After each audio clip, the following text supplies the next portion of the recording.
দেখেছেন ইতিপূর্বে গোপালগঞ্জে 24-এর যে বিপ্লবীরা আছে অগ্রণী আছে তাদের উপর হামলা করেছে এবং আপনার হচ্ছে গাজীপুরে হামলা করেছে।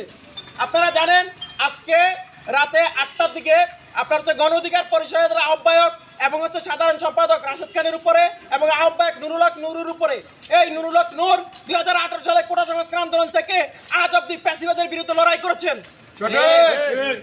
সে হাসিনার বিরুদ্ধে হাসিনার একটা হুঙ্কার হয়ে দাঁড়িয়েছিলেন এবং হচ্ছে আপনারা অনেকবার মার খেয়েছেন এবং এই 24-এর যে আন্দোলন সে যে বিপ্লব সেই বিপ্লবের পর আমরা এই দেশে একটা ইতিবাচক পরিবর্তন আশা করেছিলাম, কিন্তু আমরা সেটা পাই নাই। এই ইন্টারিম সরকার আমাদেরকে সেটা দিতে ব্যর্থ হয়েছে। আমরা দেখেছি বিভিন্নভাবে বিভিন্ন এজেন্সি থেকে এই হাসিনার যে দোসর এই জাতীয় পার্টি এই জিএম কাদের গঙ্গা এই দেশে তাদেরকে রাজনীতি আবার ইনভলভ করতে চাই, তাদেরকে দিয়ে আবার রিফাইন্ড আওয়ামী লীগ দেশে প্রতিষ্ঠিত করতে চাই।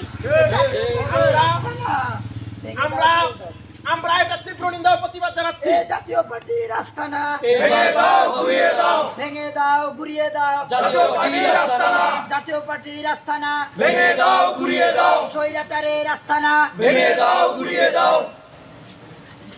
ধারাবাহিকতাই আমরা আমাদের তৎক্ষণাৎ আমরা জাতীয় নাগরিক পার্টি এনসিপি ভোলা জেলা কর্তৃক এবং আমাদের এখানে গণ অধিকার পরিষদের ভাইরা আছে তারা সহকারে আমরা আজকে গণ অধিকার পরিষদের পূর্ব ঘোষিত একটি কর্মসূচি ছিল।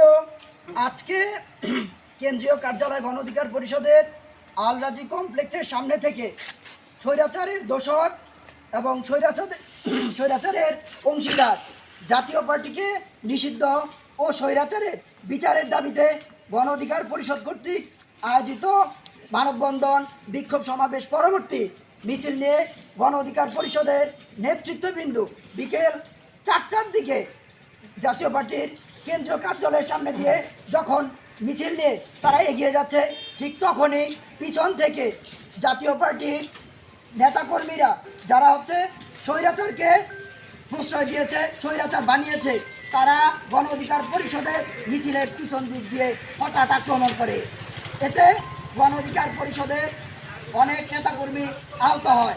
পরবর্তীতে গণ অধিকার পরিষদের সভাপতি জনাব নুরুল হক নূর সন্ধ্যা 7:30টার দিকে আবার পুনরায় বিক্ষোভ সমাবেশ, মশাল মিছিল এবং একটি হচ্ছে প্রেস ব্রিফিংয়ের আয়োজনের ঘোষণা দেয়।